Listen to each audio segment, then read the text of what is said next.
La reina de la escopolamina, la mujer que convertía el amor en sentencia. El veneno no deja huella, pero su historia sí. Hay personas que entran en la historia criminal por accidente, otras por destino, y luego está Yadira Narváez Marín, una mujer que no solo planeó cada paso de su carrera delictiva con precisión quirúrgica, sino que además lo hizo con una frialdad que ni los guionistas más retorcidos se atreverían a escribir. En sus propias palabras, ver a alguien perder la vida ya no le causaba ningún impacto, ni escalofríos, ni siquiera un pestañeo. Y si te estás preguntando cómo se llega a ese nivel de desconexión emocional, no te preocupes. Esta historia tiene todos los ingredientes de una novela negra escrita con tinta de pesticida. Nacida en Colombia a mediados de la década de los 80, Yadira parecía tener una vida cualquiera, una finca, negocios, una hija. Hasta ahí, todo bien. Pero claro, como buena protagonista de tragedia moderna, lo que se ve en la superficie no es nada comparado con lo que hierve debajo. Fue el amor lo que la transformó, o eso dijo ella. Un romance intenso con otra mujer fue el punto de quiebre, el catalizador, la excusa perfecta. De ahí en adelante, todo fue descenso. Seductora, manipuladora y siempre con un plan bajo la manga, Yadira se convirtió en una depredadora con apariencia de socia encantadora. Sus víctimas eran hombres de mediana edad, aparentemente vulnerables, a quienes se acercaba con promesas de amor o negocios. Siempre había una cita, una conversación amigable, una bebida, y luego, el vacío. El método, escopolamina, o mejor dicho, furadán, un pesticida. Letal, silencioso, indetectable. No necesitaba armas, su herramienta era la confianza, el lenguaje corporal, la complicidad bien fingida. Y cuando el veneno hacía efecto, ella se encargaba de llevarse todo lo que pudiera tener valor. Motos, electrodomésticos, hasta la comida del refrigerador. Y mientras las autoridades clasificaban los casos como muertes por causas naturales, ella ya planeaba su siguiente cita. Su historia es la de una mente que aprendió a leer a sus víctimas mejor que cualquier manual de psicología.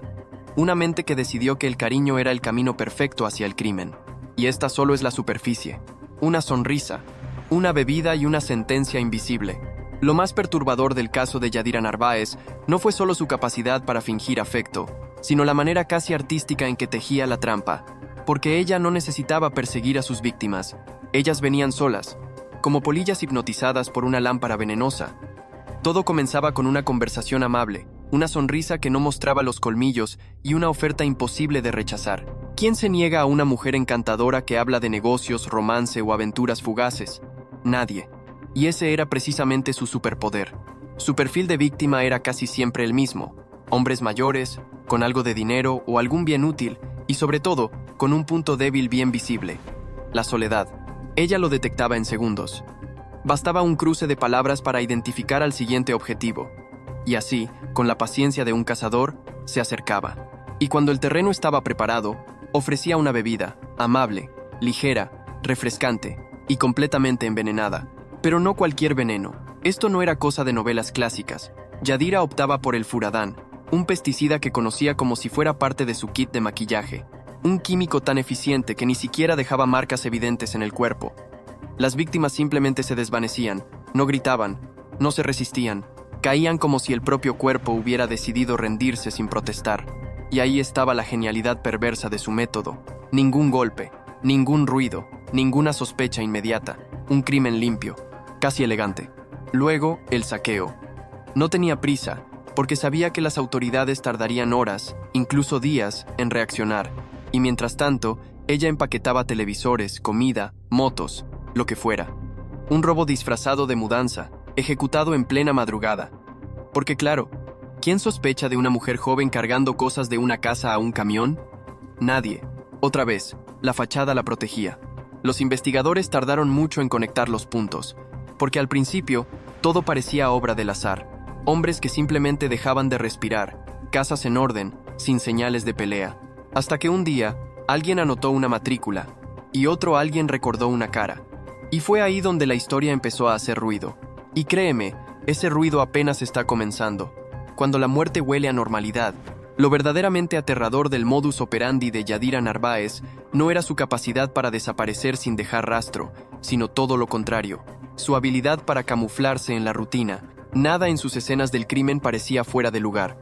Las casas estaban en orden, los cuerpos sin signos de violencia, las puertas sin forzar y hasta los relojes seguían marcando la hora como si la vida no se hubiera interrumpido. Si no fuera por la ausencia de las víctimas en sus actividades cotidianas, muchos de estos casos habrían pasado directamente al cajón de los misterios sin resolver, o peor, al de las muertes naturales. El caso de Gustavo Arrighi lo demuestra. Un hombre aparentemente saludable, cariñoso con su esposa, sin enemigos conocidos, que simplemente fue hallado sin vida en su hogar. Semidesnudo, sin heridas visibles, sin una sola gota de sangre derramada. La causa oficial, indeterminada. Es decir, traducción libre, no tenemos idea, pero lo que sí se supo más adelante fue que esa indeterminación no era casual. Era el resultado de un plan meticulosamente pensado para borrar las huellas del crimen sin necesidad de correr. Una semana más tarde, otro hombre apareció en circunstancias calcadas.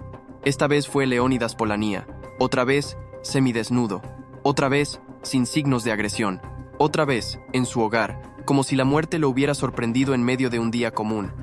Y otra vez, con su casa misteriosamente vaciada, electrodomésticos, caja fuerte, alimentos, todo desaparecido como por arte de magia. Pero claro, no era magia, era logística criminal. Yadira no solo seducía, envenenaba y esperaba, también organizaba camiones para llevarse las pertenencias. Ni un hurto improvisado. Todo estaba planeado al milímetro. Las autoridades comenzaron a notar algo raro cuando un testigo decidió hablar. Alguien que vio a una mujer llegar en taxi, luego un camión, luego una mudanza a las 4 de la madrugada. Una historia tan absurda que tenía que ser cierta. Y fue así como una descripción física, una placa anotada con desconfianza, y un testigo aburrido de callar se convirtieron en las primeras grietas del muro de impunidad que Yadira había construido con tanto esmero. Porque cuando la muerte se viste de normalidad, solo los detalles pueden gritar la verdad. El rompecabezas empieza a encajar solo cuando alguien sobrevive. La historia de Yadira Narváez parecía impenetrable. Cada escena, una obra maestra del disimulo. Cada víctima, un caso clínicamente insípido para las autoridades. Pero como suele pasar en los relatos que desafían la lógica, apareció una pieza inesperada, un testigo que no estaba muerto. Un hombre que por puro instinto, por sospecha o simplemente por no querer compartir una segunda cerveza, decidió vomitar. Y gracias a esa reacción estomacal, la historia cambió de rumbo. Simón Vega fue el sobreviviente, un comerciante que solo quería vender su motocicleta. El guión era el de siempre. Una mujer encantadora, una conversación rápida, un negocio prometedor, un hotel donde se suponía que conocería a un familiar policial que iba a revisar los papeles. Y claro, una cerveza, abierta, servida y ya en su mano. Pero algo no le cuadró. Un sabor extraño, un mareo repentino, una sospecha. Se metió al baño y provocó el vómito.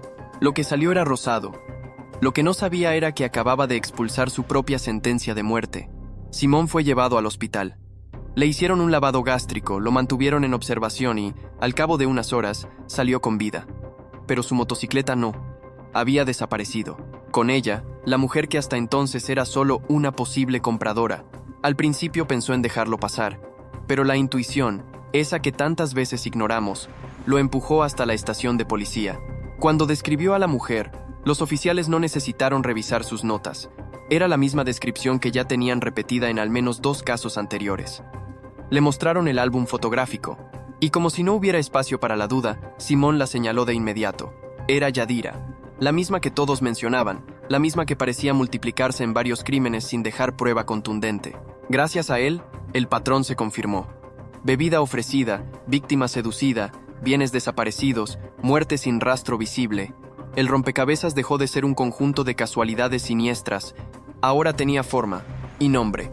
Yadira no solo era una mujer con una técnica, era una mujer con una fórmula. Y el ingrediente secreto era siempre el mismo: la confianza. Las habitaciones de hotel que escondían más que secretos. Hasta aquí, podríamos pensar que Yadira Narváez era simplemente una ladrona con recursos químicos, pero no, sería demasiado fácil reducirla a eso. Lo que hacía era más sutil, más perverso, y para colmo, más frecuente de lo que cualquiera querría admitir. Porque lo verdaderamente aterrador no es que haya usado un veneno, es que lo hiciera una y otra vez en hoteles comunes, en barrios transitados, bajo nombres falsos y sonrisas amables. Y que nadie, absolutamente nadie, se diera cuenta a tiempo. La historia de Libardo Torres lo confirma. Otro hombre de más de 50 años, otro caso calado en el mismo molde. Libardo salió de su casa diciendo que iba a revisar su motocicleta. Nunca volvió. Fue hallado sin vida en una habitación alquilada por horas en las residencias Carolina. La escena, exactamente igual. Semidesnudo, sin signos visibles de violencia, pero con una pista extra. Sus dedos manchados de tinta negra. Porque claro, Yadira no era solo cuidadosa, era pragmática. Aprovechó el estado debilitado de su víctima para imprimir sus huellas en un documento de traspaso. Así, la motocicleta cambiaba de dueño de manera legal. Cuando la policía investigó el caso, todas las piezas encajaban con vergonzosa facilidad. Otra vez, testigos hablaron de una mujer joven, cabello largo, estatura media, rasgos indígenas. Otra vez, una bebida sospechosa. Otra vez, la motocicleta desaparecida. Y otra vez, las cámaras brillando por su ausencia. La perfección del crimen no estaba en lo que dejaba, sino en lo que no dejaba. Sin marcas, sin gritos, sin registros, pero Libardo tenía esposa, una mujer que no tragó la historia de la muerte natural. Ella sabía que algo no encajaba, lo conocía demasiado, y cuando supo que lo hallaron con tinta en los dedos, entendió que algo sucio había detrás, porque su esposo, aunque sencillo, no firmaba traspasos de la noche a la mañana, mucho menos con mujeres que apenas conocía. Fue entonces cuando la fiscalía empezó a unir los puntos con más decisión. El patrón era idéntico. El modus operandi, tan metódico que daba escalofríos. Las muertes dejaban pocas pistas, pero los robos posteriores abrían las puertas al rastro de Yadira, porque si algo tenían en común los fallecidos, era que, al morir, también perdían todos sus bienes. Y una vez más, la sombra de Yadira flotaba sobre la escena como un perfume mortal. Las habitaciones de hotel que escondían más que secretos. Hasta aquí, podríamos pensar que Yadira Narváez era simplemente una ladrona con recursos químicos, pero no. Sería demasiado fácil reducirla a eso. Lo que hacía era más sutil, más perverso, y para colmo, más frecuente de lo que cualquiera querría admitir. Porque lo verdaderamente aterrador no es que haya usado un veneno, es que lo hiciera una y otra vez en hoteles comunes, en barrios transitados, bajo nombres falsos y sonrisas amables. Y que nadie, absolutamente nadie se diera cuenta a tiempo. La historia de Libardo Torres lo confirma. Otro hombre de más de 50 años, otro caso calado en el mismo molde. Libardo salió de su casa diciendo que iba a revisar su motocicleta. Nunca volvió. Fue hallado sin vida en una habitación alquilada por horas en las residencias Carolina. ¿La escena? Exactamente igual. Semidesnudo, sin signos visibles de violencia, pero con una pista extra. Sus dedos manchados de tinta negra. Porque claro, Yadira no era solo cuidadosa, era pragmática. Aprovechó el estado debilitado de su víctima para imprimir sus huellas en un documento de traspaso. Así, la motocicleta cambiaba de dueño de manera legal. Cuando la policía investigó el caso, todas las piezas encajaban con vergonzosa facilidad. Otra vez, testigos hablaron de una mujer joven, cabello largo, estatura media, rasgos indígenas. Otra vez, una bebida sospechosa. Otra vez, la motocicleta desaparecida. Y otra vez, las cámaras brillando por su ausencia. La perfección del crimen no estaba en lo que dejaba, sino en lo que no dejaba. Sin marcas, sin gritos, sin registros, pero Libardo tenía esposa, una mujer que no tragó la historia de la muerte natural. Ella sabía que algo no encajaba, lo conocía demasiado, y cuando supo que lo hallaron con tinta en los dedos, entendió que algo sucio había detrás, porque su esposo, aunque sencillo, no firmaba traspasos de la noche a la mañana, mucho menos con mujeres que apenas conocía. Fue entonces cuando la fiscalía empezó a unir los puntos con más decisión. El patrón era idéntico. El modus operandi, tan metódico que daba escalofríos. Las muertes dejaban pocas pistas, pero los robos posteriores abrían las puertas al rastro de Yadira, porque si algo tenían en común los fallecidos, era que, al morir, también perdían todos sus bienes. Y una vez más, la sombra de Yadira flotaba sobre la escena como un perfume mortal. La reina de la escopolamina ya no era solo un rumor. En las calles de Florencia, una ciudad donde todos parecen conocerse aunque nadie se mire a los ojos, comenzó a circular una historia que sonaba más a leyenda urbana que a crónica policial. Hombres maduros desaparecían tras citas improvisadas, y cuando aparecían, si lo hacían, era en condiciones tan extrañas que ni los médicos sabían qué poner en el informe forense. El nombre de Yadira aún no estaba en los titulares, pero en los pasillos ya se escuchaba un apodo inquietante: la reina de la escopolamina. La prensa, que nunca pierde la oportunidad de bautizar con dramatismo, empezó a unir casos que parecían aislados. Las víctimas tenían el mismo perfil. Los encuentros eran similares, las muertes siempre limpias, y las desapariciones de bienes un patrón infalible. La única constante, una mujer joven, seductora y prácticamente invisible. Las autoridades, empujadas por la presión social y mediática, por fin dejaron de mirar hacia otro lado. A estas alturas, ya no era una ladrona ocasional, era una depredadora con método, con experiencia, con un guión bien ensayado. La fiscal del caso, Marta Tarazona, tenía claro que estaba frente a algo grande, y aunque sabía que las pruebas eran frágiles, también intuía que si no se actuaba rápido, otra víctima caería, y pronto, y no tardó. El cuerpo de Reinaldo Ramírez fue hallado en una habitación del Hotel Nuevo Sol. La escena, casi una copia. Semidesnudo, sin señales de pelea, sin sangre, sin testigos, pero esta vez hubo algo más. Un sobre con una sustancia sospechosa. En su interior, los laboratorios encontrarían la clave. El famoso furadán, un pesticida de uso agrícola, potente, letal y sorprendentemente común en zonas rurales como Caquetá. Nadie hacía preguntas si lo comprabas, nadie se extrañaba si lo llevabas en la bolsa, y Yadira por supuesto lo sabía. Las víctimas ya sumaban 4, 3 no pudieron contar su historia. Una, Simón Vega, vivió para confirmarla. La reina de la escopolamina ya no era un mito, era una mujer con nombre, rostro y una capacidad casi quirúrgica para borrar su paso. Pero lo más increíble es que aún caminaba libre, y la ciudad, mientras tanto, contenía la respiración, porque en Florencia ya nadie confiaba en una sonrisa. Una mente criminal que pensaba como fiscal, actuaba como verdugo. Lo que transformó a Yadira Narváez de una simple estafadora a una mente criminal temida no fue su veneno, fue su inteligencia. Esa capacidad casi quirúrgica de anticiparse a las autoridades, de estudiar los vacíos legales y sobre todo de entender hasta dónde podía estirar la cuerda antes de que alguien la cortara. Porque no solo usaba furadán, usaba el sistema. Sabía que sin signos visibles de violencia no habría autopsia a fondo. Y si no había autopsia, no había evidencia. Y sin evidencia, no había crimen. Una estrategia tan desalmada como brillante. Cuando la fiscal Marta Tarazona se encontró con esta realidad, supo que estaba ante una mente que no improvisaba. Mientras muchos delincuentes se delatan con errores infantiles, Yadira operaba como si hubiera estudiado Derecho y Toxicología en la misma tarde. Sabía cómo alterar una escena sin parecer que la tocaba. Sabía que los análisis toxicológicos perdían fiabilidad con el paso de los días. Y sabía que en una ciudad donde los recursos forenses eran limitados, la muerte por intoxicación podía esconderse entre las sombras burocráticas. El caso dio un giro cuando por fin alguien encontró una pista con nombre. Un simple descuido, un bolso olvidado en la casa de una víctima, dentro una cédula de identidad. Y como si el guión estuviera esperando su clímax, la policía descubrió que pertenecía a Yadira Narváez Marín. Desde ese momento, dejó de ser una sospechosa anónima para convertirse en objetivo prioritario. Los agentes elaboraron un álbum fotográfico y lo compartieron con todos los testigos de los casos. La respuesta fue inmediata. Todos, sin excepción, la señalaron. El cerco comenzó a cerrarse, pero aún faltaba la pieza fundamental. Una conexión directa entre ella y la causa de muerte. Y ahí es donde la inteligencia perversa de Yadira volvió a jugar su mejor carta. Ella no usaba su nombre en los traspasos de bienes. Utilizaba identidades de terceros, incluso la de su propia hermana. Ponía las huellas de las víctimas en los papeles antes de que el tóxico hiciera efecto total. Y se retiraba de la escena con tiempo suficiente para no dejar ni una sola pista comprometedora. No era impulsiva, era meticulosa, y eso la hacía aún más peligrosa. Cuando la frialdad se sienta en el banquillo.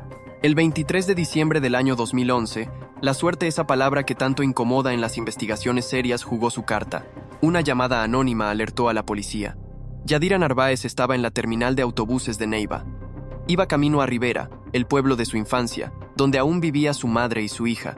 Tal vez buscaba refugio, o tal vez pensó que, como tantas veces antes, pasaría desapercibida. Pero esta vez no lo hizo.